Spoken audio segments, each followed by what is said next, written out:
Right. Just to confirm for the listeners who we've got here, it's the one and only Dynamite MC. Is that you, sir? Yes. Yes, I believe so. Yes. This man's on the other side of the world, so I want to say thank you so much for taking the time out of your day to talk to me. Okay, let me start, get to know you a little bit. Let me ask you something. Do you remember what the first album you ever purchased with your own money was? I do actually. It was called Solid Gold Soul. It was a soul compilation, kind of Motown-esque. Had Ike and Tina Turner on there, and oh no, not my baby. Oh no, if anyone knows that one. It was cool. My parents listened to a lot of soul and kind of reggae and all music actually. My dad liked country and western too, so there was definitely a kind of good mix at home, and I kind of gravitated towards the soul and the reggae side of things, and later on that branched into hip hop, and then that branched into electronic music, and that set the ball rolling. But that was officially the first record I ever bought. I can still remember. I can still see it now, and I've still got the vinyl too. No, you still have it too, eh? Yeah, I've still got it. Yeah. That's awesome. What was the first ever concert then that you attended? That I that I don't know. Would it have been with your parents, or was it one of those things you had to sneak away? And Oh, I never went anywhere with my parents like that. They weren't. They didn't go to concerts either, so they just listened to vinyl at home.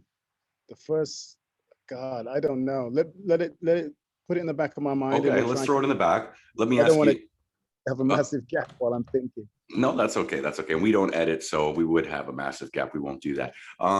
When was your first rave experience then? First introduction into the rave industry? My first rave, I believe, there used to be a club in Chippenham, which is in the southwest of England. It was called Gold Diggers. And I'm trying to think, because I went to illegal raves too. I'm trying to think if I went to Gold Diggers before I went to a legal rave, which was my first experience. They're probably around the same time, because they still had clubs, but you still had illegal raves too, because you wanted to get more people and you wanted to go on for longer, and you wanted to have, no security and no, thank you very much, no security and no limitations or anything. So, but yeah, definitely Gold Diggers in Chippenham was a real experience, because I lived in Brazil for a while, and the music was just kind of starting, and I lived there for 3 months, and I remember coming back and hooking up with my friends, and they were like, "Oh, you have to come check out this club," and they took me to Gold Diggers. I was like, "Okay, yeah." At that point, were you already into jungle music, or was that the first time you had heard the genre? No, this is before jungle was made. This is before jungle existed. You have to realize that first of all, it was hardcore. It was happy hardcore. It was rave. It was electronic music, and then when the kind of reggae samples started to get introduced by certain producers that were kind of merging their roots, and more kind of bass lines started to be introduced, then it started to diverge, and the kind of jungle scene began. But before that, no, there was no jungle. We were ravers. We were into hardcore. That's That's when interesting. Carl Cox was playing hardcore. Before he was playing house. He started off as a hardcore DJ. So way, way, way back. Yeah, no, we're talking previous to the 90s. I guess you're talking 1980s or something there. No, not that back. Not that far back, early No, 90s maybe. yeah, very 91, 1991, 92, Oh, it's an something interesting like. transition. Okay, let me ask you this. Do you remember the first time you heard a jungle MC, or were you into the sound system culture before it integrated its way into the hardcore? Absolutely. My first, well, not first, one of my favorite MCs was Rory. Rory was the mic man and selector for a sound system called Stone Love, out of Jamaica, and he just had the best voice, so deep and so commanding, and like I kind of wanted to sound like him. There was happy hardcore. There was MCs like Robbie D.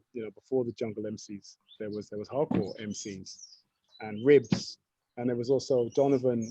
Used to do kind of cassettes around where I lived in Gloucester at the time, so he would get on the mic and have people like Ribs. So they were kind of merging the sound system culture, but also they were playing like rare groove and hip hop, and then they'd start to play at the house, Unique Three, when the tempo started to get a bit faster, and then they would chat over that. So it was a great time. It was, jungle truly is an amalgamation of the melting pot and a mixture of cultures that was happening in the UK. with your second generation Jamaicans and Africans and UK and Manchester and London and Bristol, and just bringing all these influences and record collections together. And it is that gumbo. Gumbo, I like that. It's definitely gumbo. It's definitely an amalgamation. I say an amalgamation of entities prized to one goal: the synchronization of synthetic breaks and beats. But yeah, pow. Let me ask you this: do you remember when they tried to change the name? When they tried to change jungle to drum and bass? Do you remember when that was occurring? I don't think it was as forceful as you may think. I mean, they first of all they wanted to start calling it intelligent. That movement started. Then there was the liquid movement started, and also when it was really deep jungle. I mean, I still like to call it jungle. It's always going to be jungle for me, but I have no problem with calling it drum and bass either. There was we did have some issues. There was some violence. There was some shootings in the club, and unfortunately, jungle got caught up with a little bit of negativity. So I think when people talked about the drum and bass, it was to get away from this violent, slightly that could be, and it wasn't. There's some beautiful, amazing jungle nights that I've been a part of and played of, and I'm not trying to paint a bad light, but I understood what was happening and what they were trying to do, which is why I still was happy to keep calling it jungle when people were calling it drum and bass. It's all jungle. They're all the children and the roots that grow in different directions from the big jungle tree. I've got no problem with liquid, whatever you want to call it. Now we've got foghorn. God, there's so many So different many subgenres of drum and bass. And subgenres. you know what? It's interesting to me because now what's happened for people who weren't around for the integration of jungle to drum and bass, they actually call it two different genres. They will, well, jungle's the more reggae style, and drum and bass, it's like, okay, if that's what it means to you, let it be it. But it's exactly what you were just describing, which is they were trying to get rid of, we'll say, the bad people. I guess, when did Dynamite MC become Dynamite MC? When was the first time you hit a stage with that name and became the host that we know today? The first time I hit a stage was as Oh, we're my gonna niece. wave to whoever that is over your shoulder there. That's a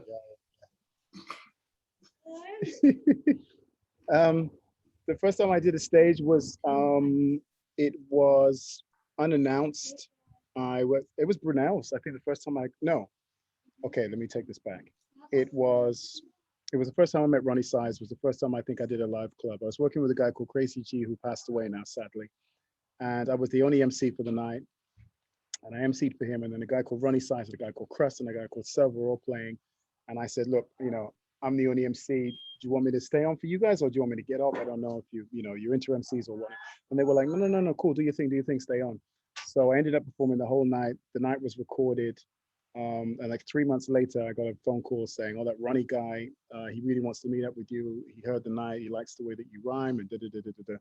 So that was kind of the spark, the ignition.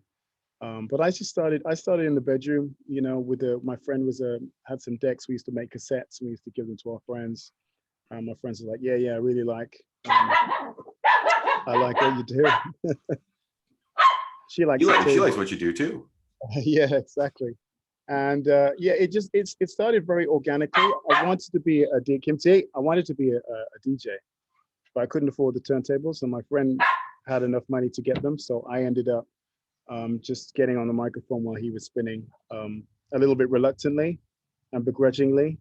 But then once I did one tape and everyone was like, oh, when are you going to do another one? I thought, okay, maybe I can do this. So I started writing rhymes and taking it a bit more seriously. But it was all very organic, natural. I loved the music. I used to go every week and buy vinyl, and we were collecting tapes and Cool FM tapes from London and Jungle Fever tapes and reggae tapes. And I was all about music. We'd just drive around in the car, full of smoke, listening to whatever. That was my life. It was all music. For the people who don't know, that is not a young skibbity in the background doing a hur, hur, hur. That is a little pup that wants to chirp in from the cheap seats, I guess. But Dynamite, I got to ask you this then, because you're a person that I admire as a host. You're somebody who really does complement what a DJ is doing. And I think that's why you've excelled and lasted so long, is because you are a DJ's MC. Knowing that you were someone who wanted to be a DJ, and it's a lot cheaper, I guess, to get a microphone, would you say that is what makes you who you are? Is your, route of wanting to be a DJ becoming an MC? Is that why you became a host rather than a lyricist per se? I don't know. I've never thought of it like that. I respect the music, so I respect what the DJ is doing. So I know that it's not good to trample, if a vocal's already playing. I know that what it's like to be in the crowd and when someone's talking too much. I know what it's like to be a raver. That's important too. Don't forget that angle. Um, I know how to be a lyricist and when to be a lyricist. I prefer to do it on vinyl, on something that's going to be captured and recorded and can be listened back to, than necessarily pummeling it in an hour set, let's say. So, and it depends the DJ I'm working with. Someone like Bookham, I'm going to be very sparse and minimal and ride that journey together with him. But someone like Andy C is a little more hard and heavy, and it warrants a bit more interaction. So you have to be, adjustable, versatile, flexible. One thing you always are is high octane. That's one thing I would say. No matter what DJ's on stage, when I hear Dynamite, it makes me want to move. You cannot sit still because Dynamite won't let you. I won't let you. Yes, like no, you won't. on my wall. One of my favorite live PAs actually ever. I remember I was a kid still in the library watching you. I believe it was you and Tally with Ronnie Size Full Cycle. It was a live PA, like I say, and I just remember Brown Paper Bag being played and with instruments. And it was the first time I actually saw drum and bass being played with real live instruments. Is that something that you're still a part of to this day, where you do live PA shows? That was Represent. So that was the band Represent. We were one of the first live drum and bass bands, along with Goldie and London Electricity. Honolly would have been the vocalist you saw me with. That's fine. So she wrote a lot of this stuff for Share the Fall, and I mean we're still. I mean we did a whole new album that just hasn't come out. It's like on Ronnie's hard drive. There's so much music, and just sometimes it gets complicated, and the small print gets in the way. But Represent could potentially perform again whenever. It just have to get all the right people in the right places and the pieces together.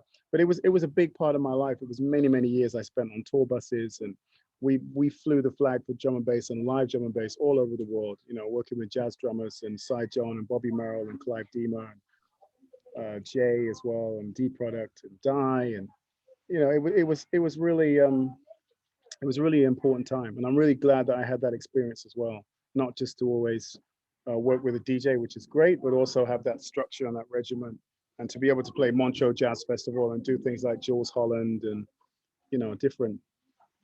Well, it also, you know what it is, not that my mother matters when it comes to her opinion on jungle drum and bass, but when she says stuff like, oh, I don't listen to DJs, I like real musicians, guys that know how to play instruments. And I'm like, do you not think that the people who make this music know how to play the music? Like, do you really think they're just software engineers? And when you see a group like yourself that you were just describing hit the stage and do a live PA, it makes me shove that in people's face and go, look at these guys. They are musicians. They're not just, like I say, a turntablist with a guy with a microphone. There's true soul, like you grew up listening to. Okay, I got a fun question for you. Let's say, are you familiar with Mount Rushmore? The place with the four faces? I do, the four dead presidents. That's the one. Okay, so let's say we're going to do a drum and bass Mount Rushmore. Which four faces would you throw up? Of course, Ronnie Size, my brother, he's earned it. Goldie. Oh, this is tough. Now I'm going to get flack from who I don't. They're not going to hear us, buddy. Nobody's listening. See, Kimchi's listening. I want to say Bookham, Ronnie, Goldie. I think that's definitely three kings and godfathers. You can still hear me okay, right? Yeah, don't worry. I tell you. It's all good. The interesting thing about Bookham is he really did pave that path from hardcore into jungle with that rolling bass sound, right? He really brought us into that evolution of sound. So I agree with you 100%. Ronnie definitely had the influence that he did. So I kind of already picked those two for you on my side here. I knew you would throw those ones out, but I'm curious. I feel like Andy C should be there. I do too. I think he's earned it, Well, and you know what? It's interesting. You as an MC. you know, so is Mickey Finn. I didn't even mention an MC. You I didn't. just, You didn't throw one.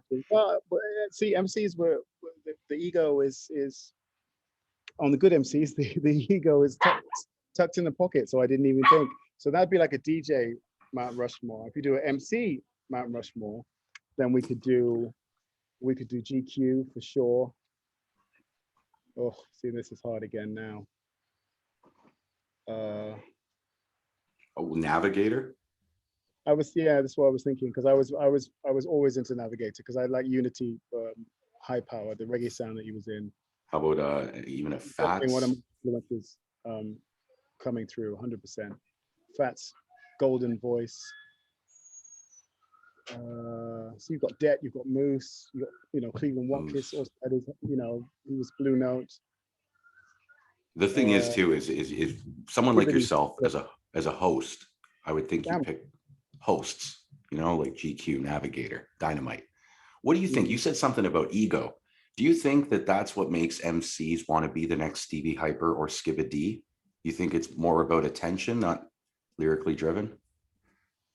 No. I just think you can have too much of an ego on stage. It's good to have an ego, because if you didn't have an ego, you'd be too timid to even to properly perform anyway. But you can have too much, you know.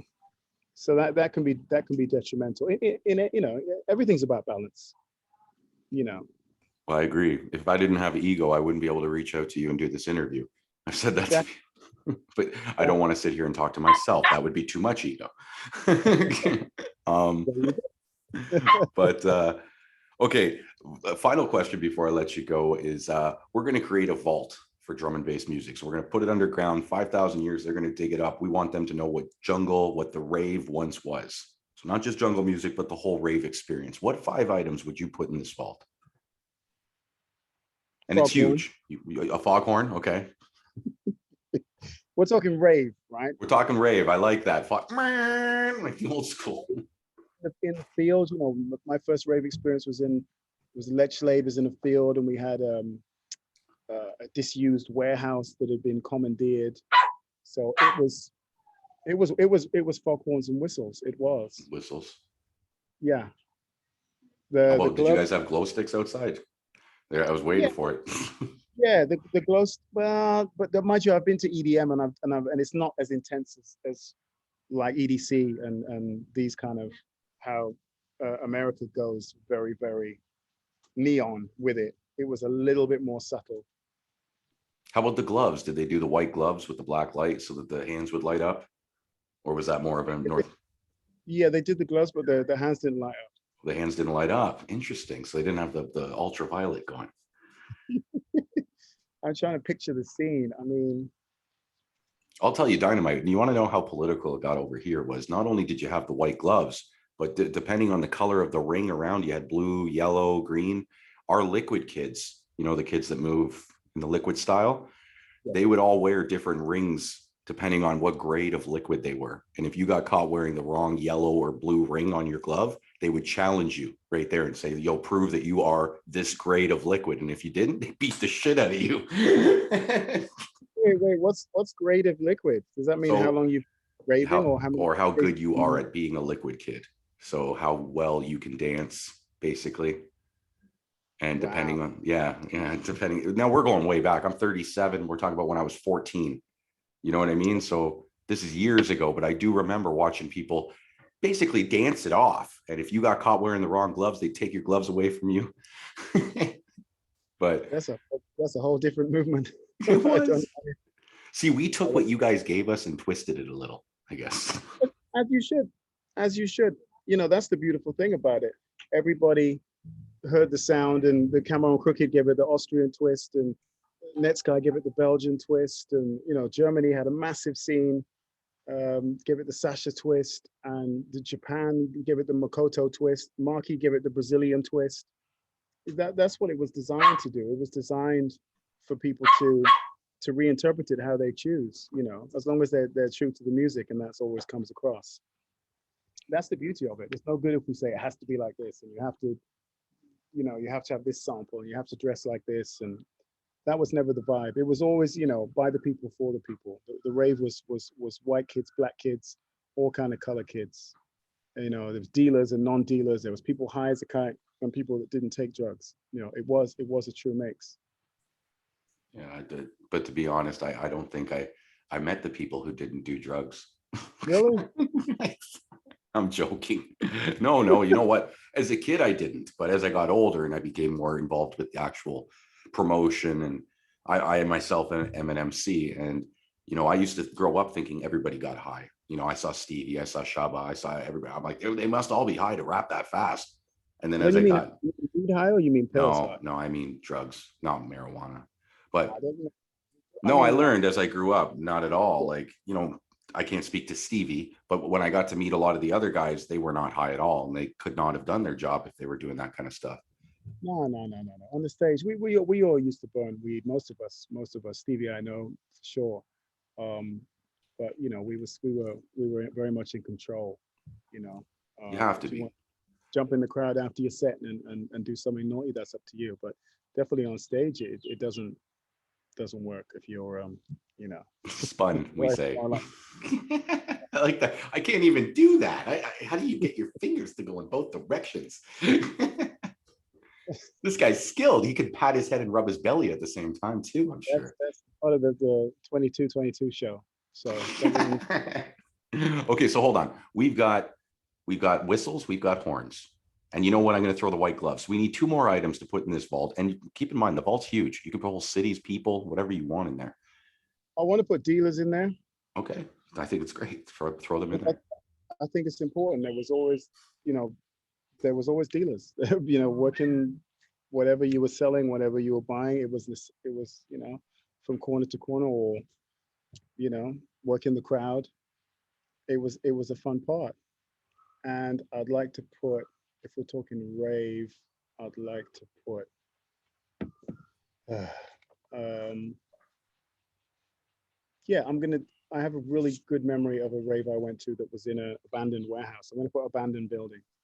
That's a great one. And you remember the map that you had to use to find it? No, no, no. I tell you what used to happen. There was never any map. So what you'd have to do, you would drive to a service station on the motorway, on the Hmm. freeway, and you would wait, and there'd be all like loads of cars there and blasting hardcore music. So you know you're in the right place. You know your people are around, and you'd wait, and there'd be one car eventually that would drive through the middle with the hazard lights on, and everyone knows that's the guy. That's the guy you follow. So we all convoy, you all follow the guy with the hazard lights, and they take you down through the little country lane, down around, boom, stop, and then you hear the noise, you see the smoke, and you're there. It was very like smoothly run operation, Oh, that's and this that's a is pretty before, cool. you know, you couldn't tweet or even text. I'm not even sure how we knew, but we knew. We got to find out where to be and what time to be there, and then you would follow. It was all very mysterious. You didn't know where you were going or what it was going to be like when you get. You didn't know. You knew the police had the power to shut it down, and they would shut it down. You just didn't know when. Maybe you'd get an hour, maybe you'd get 2 hours, maybe you'd get all night, but it was going to happen. And make sure you weren't arrested or caught with anything. So you have that element to throw into it as well. So it was exciting, and I was young, so I was fearless. I wasn't worried about that. So yeah, Oh, that's really fun. cool. You know what? We have something similar here when it came to our car races, you know, where they like to do the street racing stuff where, you know, you get your muscle car against another muscle car and illegally do a street race. Hmm. And we would do exactly what you just described, which is you'd meet at this parking lot. Everybody would park their cars there, walk around and look at each other's rides. And then as soon as the lights went out in the parking lot, the engines would start revving and they'd all start taking off in different directions. Now, if you knew what car to follow, you'd go to the place where they were about to race. But what they did is they had decoys to Ah, deviate people to the wrong places. And if you followed the wrong group, you just ended up in another parking lot. Ha ha, you know? really? But if you got to the right place, which a few times we did, they would line up in groups of two, two, two, two, two, and then just all at once, bam, bam, bam, and they would take off down the road. And like you're saying, the cops would eventually arrive. You'd either get 5, maybe 10 races in. The helicopter, boom, would shine over top. They'd have cars blocking both ends, roadblock, and they would just wait for you to come out like fish in a barrel. Really, they're just. And I remember, I'll never forget watching a guy leave his car and run through a field. And I was like, "What are you doing?" And he's just Don't taking off car, through the bro. field like, "I'm not getting caught tonight." And I'm like, "Yeah, but your car's right there." But anyways, those raw days that you speak of just bring back so many joyful memories of the anticipation made it so much more worth the enjoyment. And it wasn't just the drugs. You bring up the dealers. I miss that. But what I miss most is the anticipation, the Mm, atmosphere. It wasn't just about the music. It was about no, the whole experience. from the time you left to the time you got back, it was unplanned, it was spontaneous, it was oh, I use the word dangerous, but there wasn't trouble in those days. I didn't see any trouble. The only trouble was you getting arrested from the police. So it was us versus them, not us versus each other, which happened in later years. Yeah, it was, and it was a rebellious music as well. It was a rebellious sound, and the pirate radio stations. I was part of a radio station where we put the aerial on the roof, and when we were transmitting, we could be shut down at any moment. Where they would take all the turntables, they would take all the vinyl, but we wanted to spread the music. We wanted to be part of something. We knew this is what people wanted, and if we could give that to them, let's do it. It's You amazing. know, Amazing what you guys have done. It's more than a music, it's a way of life. Jungle drum and bass definitely does unite. And it's because of people like yourself that people like me got to hear something that changed our life forever. Because you say, you can remove people from the jungle, but you can never remove the jungle from people. And as many times as I've tried to leave the rave scene and I'm going to be responsible now, I got to get, focus on life. It's like, yeah, where are you going to be on Friday night? But obviously with things in the state we're in right now, they've changed a little. And I hope that everybody's staying healthy out there. But once the raves are back and we're able to fly this man over, I really hope to catch Dynamite. You know what, before I let you go, which when I do let you go, I want you to talk to me a little. I'm just going to let you go to the listeners. But do you remember a fond memory of being here in Toronto? many. It was one of the first time I ever played in Canada was Toronto. I went to the Jerk Pit, and that restaurant was really good. It was like on a bridge. Government was the nightclub. That's gone now, right? It is, sadly, yeah. Yeah. So you came out with Jose, I guess. Yes. And I can't think of the name of because it's so long now. But the kind of the movement, the organization, they gave me a hat and Theory, I everything. think. Theory events. I'm thinking. No, something No? different. Yeah, it'll come to me. I worked for a few promoters in Toronto, and it's always been mad cool. The tall guy with the blonde hair, I can't think of his name now either. He does parties there as well. And I Yeah, forget Canada it. was great because Canada had a massive Jamaican community as well. So you guys always had a lot of reggae. I used to go to Young Street. There was a store in there that sold hats and reggae tapes. I used to be my favorite place to go. Yeah, We do. We have a diverse nation, and Toronto is definitely its own melting pot. It's a beautiful city. Um, Things are changing though. With COVID, everything's shut down. You can't have any fun in the city. It's like no fun, no fun here, no fun there, no fun anywhere. But hopefully, like I say, we can get some sort of normality restored and have you come back out here. But well, London's been shut for a year, but the clubs are scheduled to reopen on June the 21st. So I'm hoping that schedule will be kept, maintained, and yeah, it's been a tough road, especially for myself and any musicians, anyone who works in a nightclub or works in the hospitality industry. It's really taken a financial pummeling. So yeah, let's get back to well, what we we may love have and to what. take it back to the old days and do what we used to do, which is throw our parties in fields and meet at parking lots and figure out who the hazard car is and drive behind him till we get to the party. We may have to restore back to that. But okay, here, let me sign off to the listeners, but stay on the phone with me, okay, buddy? Yeah, no problem. All right, guys, that was him. And as always, I hope you enjoy listening as much as I enjoy chatting. Mr. Dynamite, can we get a goodbye from you? An official goodbye? Yes, of course. And I'm just thinking about that Mount Rushmore because it's still bugging me. I think DJ Hype deserves to be on there as well. I mean, such a foundation. I remember listening to him when Kiss FM was a pirate radio station, and he was scratching and spinning. But we're just gonna have to have more than 4 heads. That's the only solution. It's like 100 heads. Well, I'm going to Uh, make you be the one with the chisel and pick out there having to carve those faces in. So I'll let you pick as many as you want. And before, you know what, Hype definitely is a pioneer, like you were saying about scratching. He brought that DMC type style into the drum and bass world, didn't he? Absolutely, he was the first drum and bass turntablist, as far as I'm concerned. I can't think of anyone else. There was a Scratchmaster Psy. he was like from hardcore, he was scratching. We had a guy here named Freaky Flow. Do you know, are Okay, you familiar with Freaky Flow? no, but I like the name. It's a cool name, isn't it? It's, but yeah, he definitely had that hype kind of feel when it comes to bringing the turntablism to the drum and bass. As a matter of fact, I heard him first because he was local, right? And then I got pushed onto DJ Hype. I shouldn't say I heard him first. I heard DJ Hype first, but I didn't hear him scratch. And then Right, somebody else told me that what Freaky Flow does is very indicative of what DJ Hype does. And then I heard right. more of Hype's turntablism. But And DJ Ron is a scratch DJ as well, but he doesn't scratch with drum and bass, strangely. But he was with a group called it's TNT Beat Freak Main Attraction. There's a classic. I'll send you the link please. on And if you get to ask DJ Ron to get back to me, because he's, I love DJ Ron, but he writes to me and he's like, so we going to do this interview? And I'm like, yeah, man, you good today? And then he just disappears again. And I'm like, all right, I guess we're not doing this today. And then he'll like 4 months later, yo, worth what's the going on? chase. We doing this interview? So He's worth the chase. Don't worry, it'll happen. I'll keep plugging away. But Yeah. okay, so stay on the phone with me, buddy. Hold on one sec. As always, guys, I hope you enjoy listening. We threw DJ Hype on there. This is MC Dynamite, Dynamite MC, Dom, aka the greatest host in drum and bass. As always, guys, until next time, peace out. Thank you, sir. Much love.